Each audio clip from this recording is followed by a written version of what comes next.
Hi there, I've got my Glaze Splash Glaze Pump. It's plug and go. Let me show you how it works. So I've got my Glaze Splash Glaze Pump right here, and it plugs in to the wall with my power source plugged into that. Simply plug it in. Here's my power switch.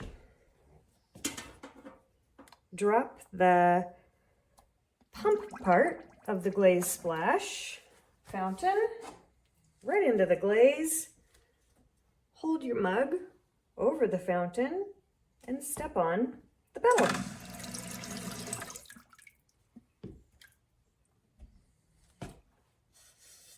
Voila!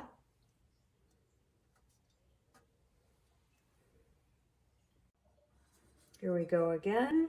Just hold your mug, your bowl, vase, whatever, right over the pump.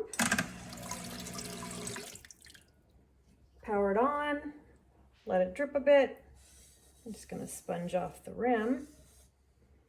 And there you have your mug, glazed. Super quick, easy, and clean.